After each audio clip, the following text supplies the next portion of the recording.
السلام علیکم ورحمۃ اللہ۔ پیارے بھائیوں اور میری معززات ماؤں بہنوں اور بیٹیوں،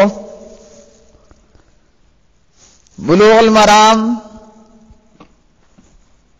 کتاب الاطعمۃ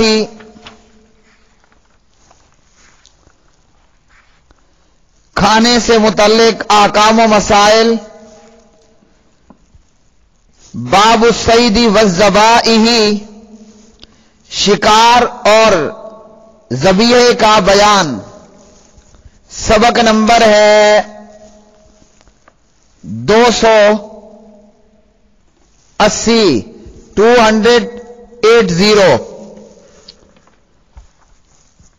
بسم اللہ الرحمن الرحیم۔ عن ابی ہریرہ رضی اللہ تعالی عنہ قال قال رسول اللہ صلی اللہ علیہ وآلہ وسلم من اتخذ کلبا الا کلب ماشیۃ او صید او زرع انتقض من اجرہ کل یوم قراط، متفق علیہ۔ حضرت ابو ہریرہ رضی اللہ تعالی عنہ اس حدیث کے راوی، نبی علیہ الصلوۃ والسلام نے فرمایا، جو شخص مال مویشی کے تحفظ، شکار یا کھیتی کی دیکھ بھال کے علاوہ کتا رکھتا ہے تو اس کے ثواب میں سے روزانہ 1 قراط ثواب کم ہو جاتا ہے۔ پیارے بھائیوں اور میری بہنوں، اس حدیث سے یہ معلوم ہوا کہ شوقیہ طور پر کتا رکھنا منع ہے، شوقیہ طور پر کتا رکھنا منع ہے۔ جیسے بعض لوگوں نے اپنے گھروں کے اندر مختلف نسلوں کے کتے رکھ رکھے ہوتے ہیں، اور کہیں بڑی سائز میں تو کہیں چھوٹی سائز میں اپنے گھروں کے اندر شوقیہ طور پر بعض لوگوں نے مختلف قسم کے کتے رکھے ہوتے ہیں۔ تو اس حدیث سے یہ معلوم ہوا کہ کتا رکھنا منع ہے۔ ہاں، شکار کے لیے اور کھیتی باڑی اور جانوروں کے باڑے کی حفاظت یا جانوروں کی حفاظت کے لیے رکھنے کی اجازت ہے۔ شکاری کتا بھی گھر سے باہر جو اس کی جگہ بنائی گئی ہو، کھیتی باڑی کے لیے کھیتی باڑی میں، اور جانوروں کی دیکھ بھال کے لیے جانوروں کے باڑے کے باہر کتا ہوگا۔ اس کے علاوہ میں اگر کسی نے کتا رکھا تو روزانہ 1 قراط ثواب کم ہوتا ہے۔ اب یہ 1 قراط کیا ہے؟ 1 قراط ایک وزن ہے جو 1 ماشے یا اس سے کم ہوتا ہے۔ اور اسی طرح جنازے میں شرکت کے متعلق حدیث میں جو بیان ہوا 1 قراط، تو وہاں اس کی مقدار احد پہاڑ کے برابر بیان ہوئی۔ اس حدیث میں مذکورہ قراط سے کیا مراد ہے، اس کے متعلق نبی علیہ الصلوۃ والسلام نے وضاحت نہیں دی۔ اتنا بتایا، شوقیہ کتا رکھنے والا، اس کے ثواب میں سے روزانہ 1 قراط ثواب کم ہوتا ہے، چاہے یہ 1 ماشا ثواب کم ہوتا ہو یا احد پہاڑ برابر ثواب کم ہوتا ہو۔ تو پیارے بھائیوں، ہمیں چاہیے کہ ہم شوقیہ طور پر کتے نہ رکھیں، کتے شوقیہ طور پر نہ رکھیں۔ کیوں کہ اگر ایسا کریں گے تو نتیجہ یہ نکلے گا کہ ثواب میں سے روزانہ کٹوتی ہوتی رہے گی، اور مومن کو یہ لالچ کرنا چاہیے کہ میرے نیک اعمال میں روزانہ اضافہ ہو، بڑھوتری ہو، اور ایسے اعمال کرنے سے بچنا چاہیے کہ جن اعمال کی بدولت جن اعمال کی بدولت ثواب میں کمی ہو۔ کتا رکھنا شوقیہ طور پر یہ ثواب میں کمی کا باعث ہے۔ بعض لوگوں نے اپنے گھروں کی حفاظت کے لیے گھروں میں کتے پال رکھے ہوتے ہیں، تو یاد رکھیے نبی علیہ الصلوۃ والسلام کا فرمان ہے کہ آیت الکرسی پڑھنے سے رات کو شیطان سے حفاظت رہتی ہے، اس لیے بجائے کتا رکھنے کے آیت الکرسی پڑھ کر سویا کریں۔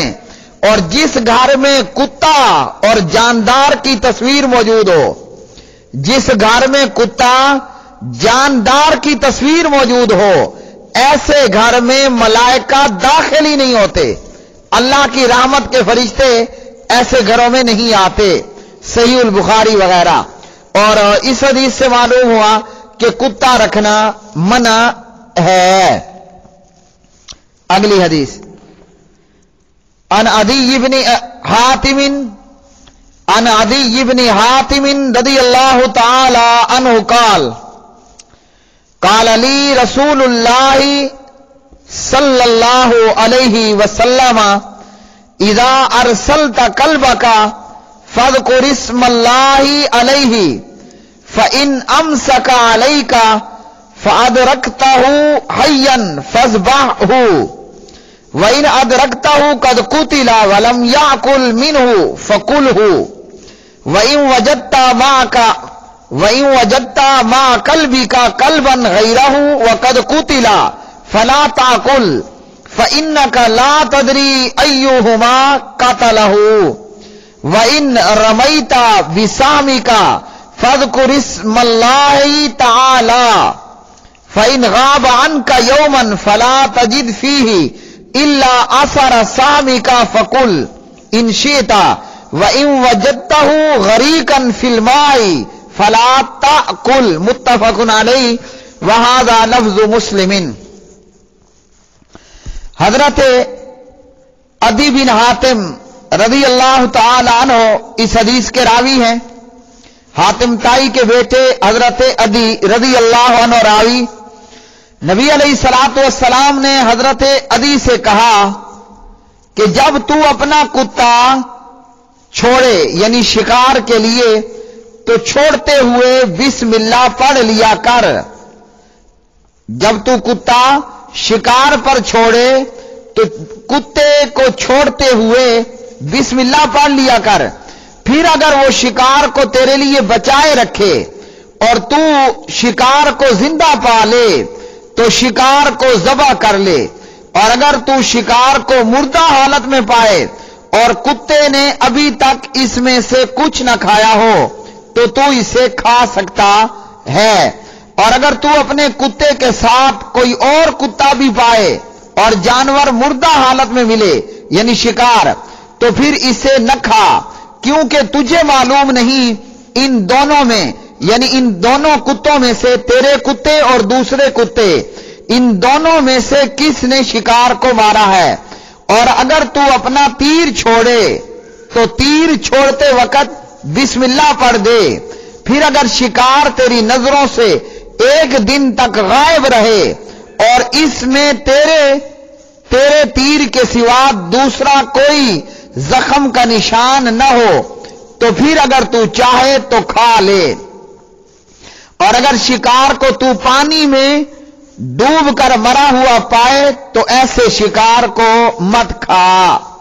میرے پیارے محترم بھائیوں، جناب محمد بن عبداللہ محمد الرسول اللہ صلی اللہ علیہ وسلم جن پر ہم، ہمارا ماں باپ، ہماری جان مال اولاد بلکہ کل کی کل کائنات قربان ہو، محمد الرسول اللہ صلی اللہ علیہ وسلم پر ہمارے پیغمبر نے ہمیں کتے اور تیر کے ساتھ شکار کرنے کے آداب بتا دیے۔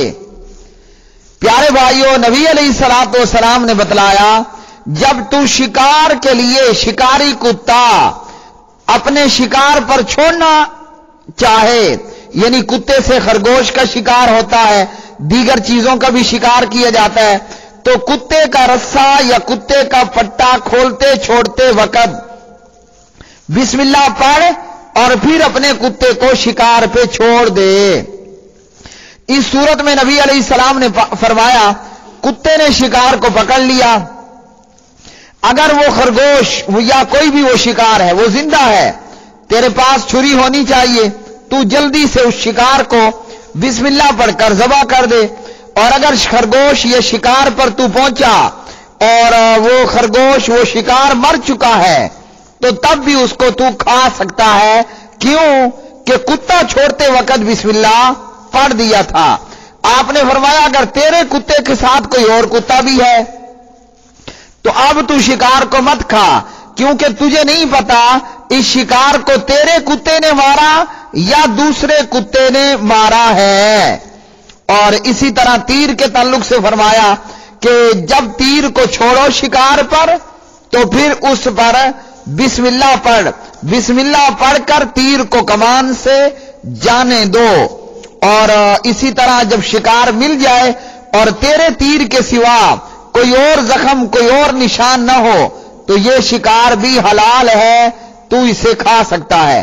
اور اگر ایسا ہوا پرندے کو تیر مارا یا جانور کو تیر مارا اور جانور کہیں پانی میں ڈوب کر مری حالت میں ملا تو اب اس کا کھانا حرام ہے، کیونکہ نہیں پتا کہ یہ ڈوبنے سے پہلے مر چکا تھا یا ڈوبنے کے بعد ڈوبنے کی وجہ سے مرا، تو ڈوب کر جو مر جائے وہ حرام ہے۔ اور یہاں معاملہ مشکوک ہو گیا کہ آیا وہ تیر لگنے سے مرا یا ڈوب کر پانی میں ڈوبنے سے مرا۔ تو پیارے نبی علیہ الصلوۃ والسلام نے ہمیں یہ بتلا دیا۔ اب کیا معلوم ہوا کہ شکاری کتے سے کیا گیا شکار پرندہ جانور یہ حلال ہے، اور اس کے لیے دو شرطیں ہیں۔ کتے کو چھوڑتے وقت بسم اللہ پڑھنا ہے،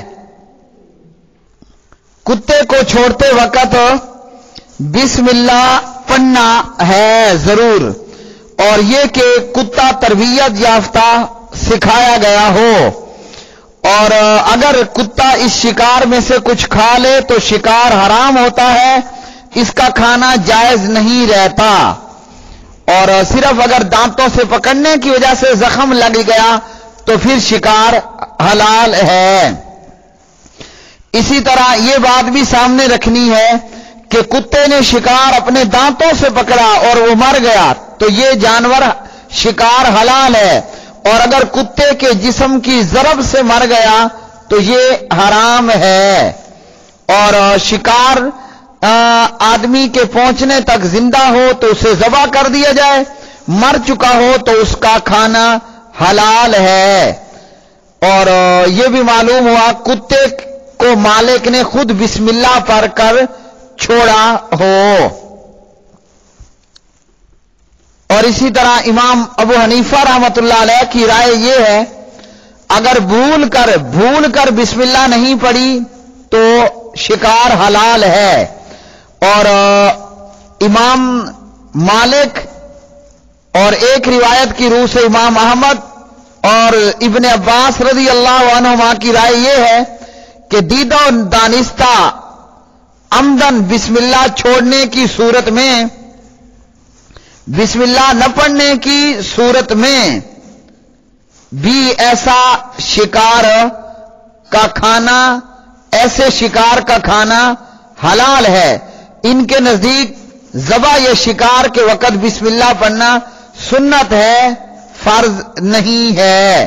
اور دیگر کی رائے یہ ہے کہ بسم اللہ کا چھوڑ دینا ایسے شکار کا کھانا باہر صورت حرام ہے۔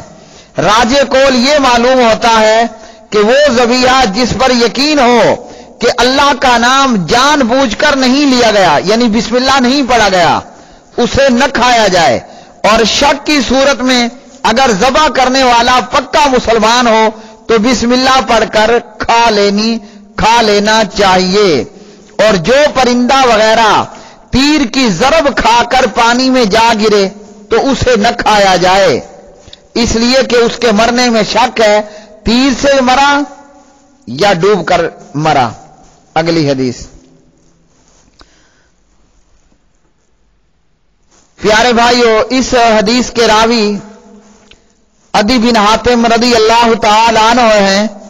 حضرت عدی اپنے باپ حاتم کی طرح نہایت سخی تھے اور 7 ہجری شعبان کے مہینے میں اسلام قبول کیا۔ جب عرب کے بہت سے قبائل مرتد ہوئے تو یہ عدی اپنی قوم سمیت اسلام پر ثابت قدم رہے۔ ابو بکر رضی اللہ عنہ کے پاس جو پہلی زکوٰۃ پہنچی وہ حضرت عدی اور ان کی قوم کی زکوٰۃ تھی۔ بہت سی لڑائیوں میں یہ حاضر رہے اور حضرت علی کے ساتھ شامل رہے، یہاں تک کہ جنگ جمل کے موقع پر عدی بن حاتم رضی اللہ عنہ کی آنکھ ضائع ہو گئی۔ حضرت عدی سخاوت میں بڑے مشہور تھے اور سینکڑوں ان کی سخاوت کی مثالیں ہیں۔ عدی رضی اللہ عنہ 120 برس کی عمر پائی اور 68 ہجری میں عدی بن حاتم رضی اللہ تعالی عنہ نے وفات پائی۔ پیارے بھائیوں، یہ آج کا سبق نمبر 280 تھا۔ آج کے سبق میں معلوم ہوا بیکار میں مفت میں شوقیہ طور پر کتا رکھنا منع ہے، اور کتوں سے شکار کرنے اور تیر سے شکار کرنے کے متعلق معلوم ہوا۔ وآخر دعوانا ان الحمدللہ رب العالمین۔